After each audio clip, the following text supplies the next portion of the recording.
how to make a basic fabric flower. You'll be learning how to make this flower right here that I hold in my hand. You'll be learning how to make that one. And it's really easy to make. Once you learn the basics, then you can recreate your own designs and styles, just like I'm going to show you in this tutorial. So first off, you need a pair of scissors and a pen or pencil, some templates or patterns that you can trace yourself, recreate yourself, and you will learn that in the ebook. A lighter, a candle with a long wick, and also a needle and thread, and some buttons or beads. And in this tutorial I'll be showing you how to make it with beads. Okay, so first of all you need to spread out your fabric, and you can use any fabric that you want. I'm using synthetic fabric that I found off a dress, well, it's a dress that I found in my cupboard that I no longer wear anymore. So just go around tracing the template and then cut it out. It doesn't matter if it's not straight, if the cuts are not straight. And just continue to cut out the circles.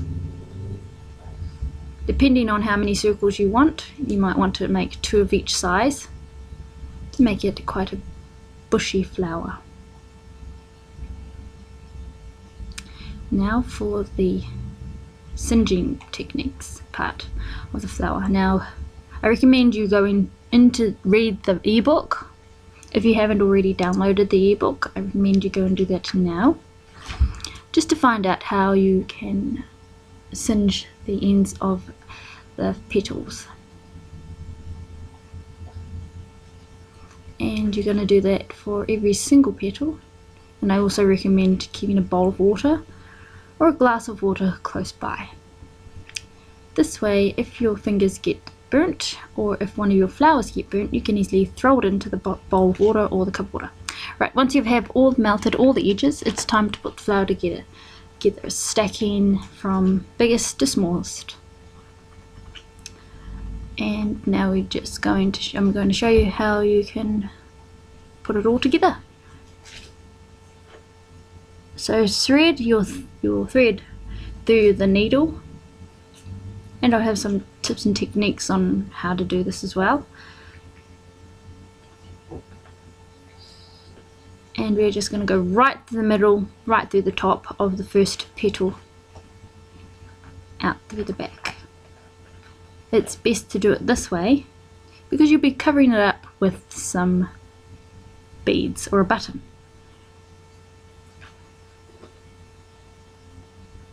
That way you know that it's in the middle. And then thread it through, back through the top, make sure you get every petal, and then thread a bead through it. If you're using a button, that's great, it's very good.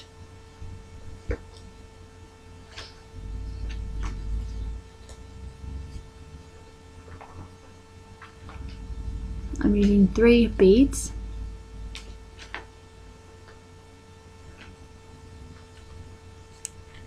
And I'm just going to secure that through by putting the needle back through the bead.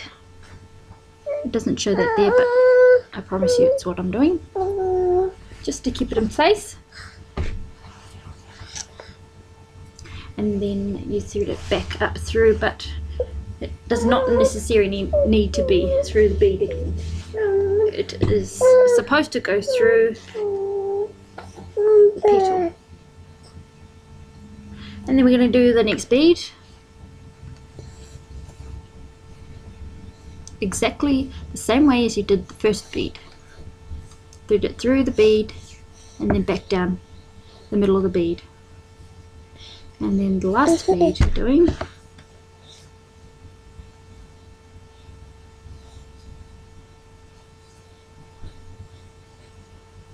you can rearrange this any way you want. Another way, if you don't want to sew it, you can also use a hot glue gun, but you must be careful not to get burnt from the hot glue.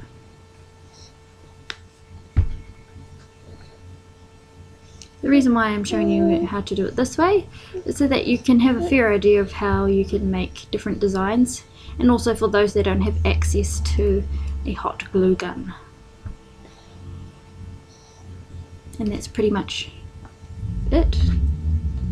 So if you're watching this video, or if you've read the ebook and you've just started to create it, congratulations, you've just made your first fabric flower. Tie off the ends with a double knot.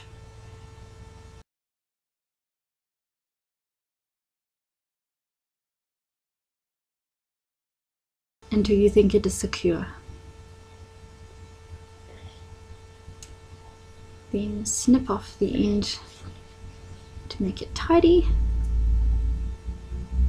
And there you have it. Your first fabric flower.